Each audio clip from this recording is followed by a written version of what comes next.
Ladies and gentlemen, welcome to the Steel Flyer Show. And oh my gosh, the Steelers are 11-0. Say it with me. Holy moly. Okay, I've unwrapped the remote. I've taken the foam off the remote. I've repacked the adrenaline shot and put that back in the refrigerator. I've taken the phone off of automatic dial to 911. I've put the defibrillator back away. Okay, I can breathe again. For the first time in franchise history, the Pittsburgh Steelers are 11-0. Wow. That is just really, really good, awesome, great news. And man, I can't even just tell you how stoked that makes me feel. I mean, come on. 11-0 for the first time ever in franchise history. How could you not be happy about that? I mean, what? Okay. I'm going to say a few things here, and okay.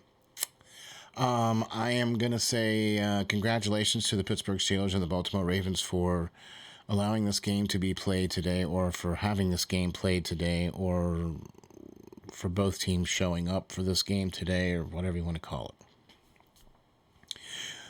I was not very happy with the handling of how things went down.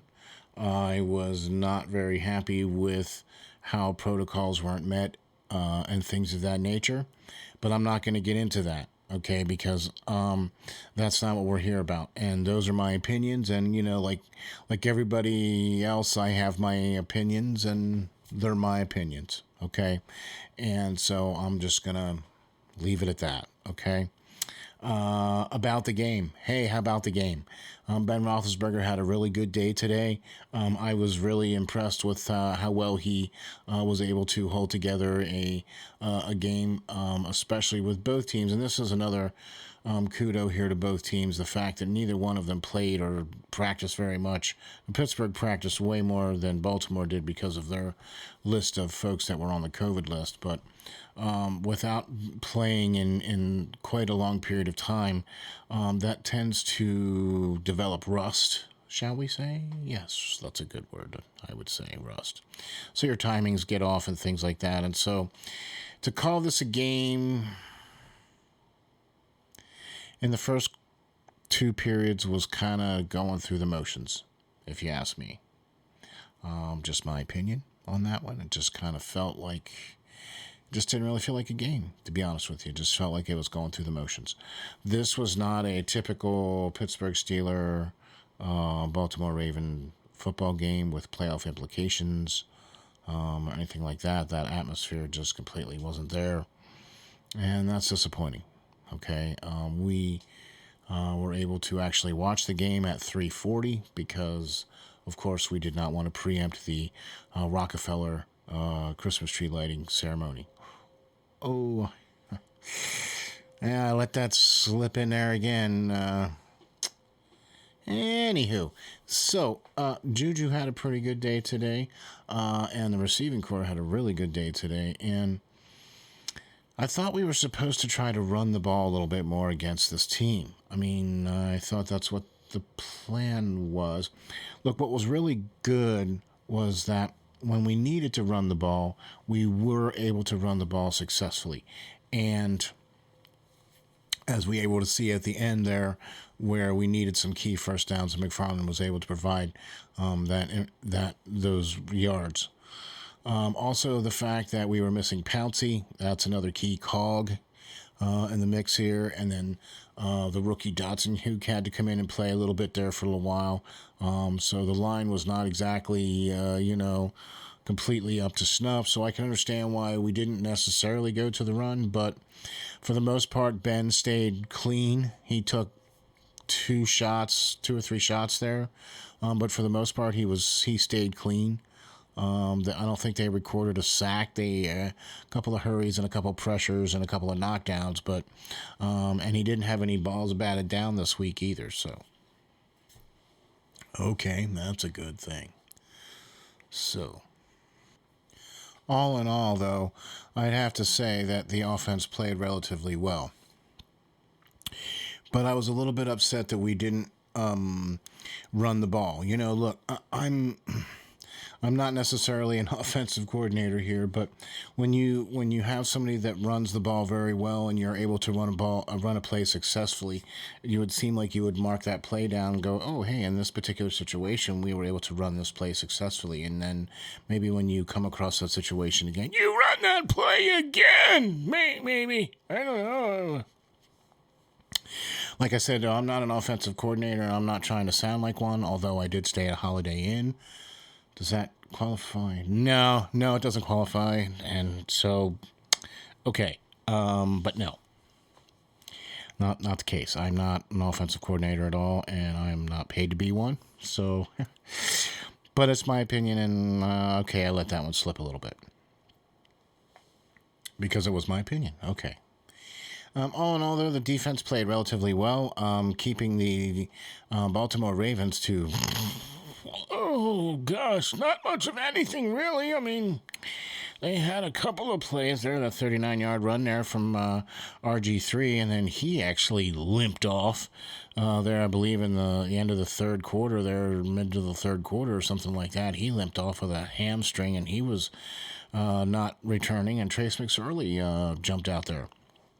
Congratulations to Trace McSorley on his first NFL touchdown pass against Pittsburgh Steelers. Great, yay, yay! But a huge fan. Watched you in Penn State. Watched you grow and watched you play there at Penn State. So congratulations on your first touchdown pass in the NFL.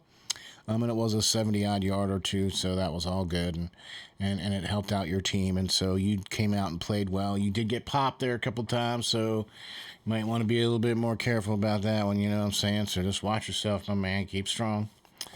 Look,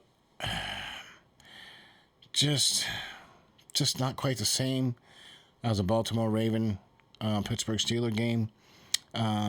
Also, some very, very bad news. We might potentially be losing Buddy Dupree from the 8063.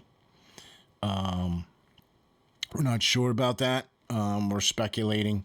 But there, with only being, a handful of games left, we're not really sure about what his return is going to be. We'll mark that as questionable. He is slated to get some more tests, I believe, later today. So hopefully we'll find out something more tomorrow about some of the results or what's going on with him. We are praying for him and Godspeed. So, it's one of those things, unfortunately. We will be seeing a little bit more of Alex Highsmith, if that's going to be the case. A little bit more Williams from the Jets that we got brought in. We have we're a little thin, okay? That's the second linebacker now that's gone down. Bush being the first one. I'm not sure about where his return aspects. His is an ACL too, so he's done for the year. So there's no chance of him even coming back at all either, too. So. Yeah, we'll have to see what's going on. They did play Marcus Allen there from Penn State a little bit there at linebacker towards the end of the game there too. So we'll see if that takes place a little bit more moving forward. So all in all, we'll take the win. All in all, we'll take the fact that if you look at the little graphic I got right there, it says we're 11-0 and we do not care.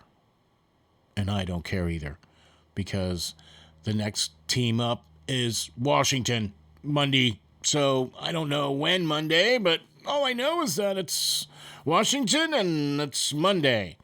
So we have a much shorter time to get ready for the next game. And Ben said in his after-game interview that he was going to be watching film tonight on Washington. So there you go. And how about that? Alex Smith against Ben Roethlisberger.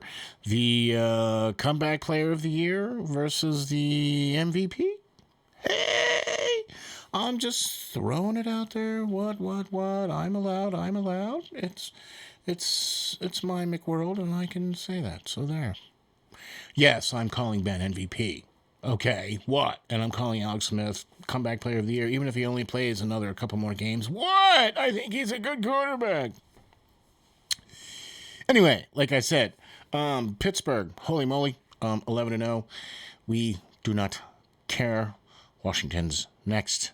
We will see you all next week. And hopefully that'll be the case.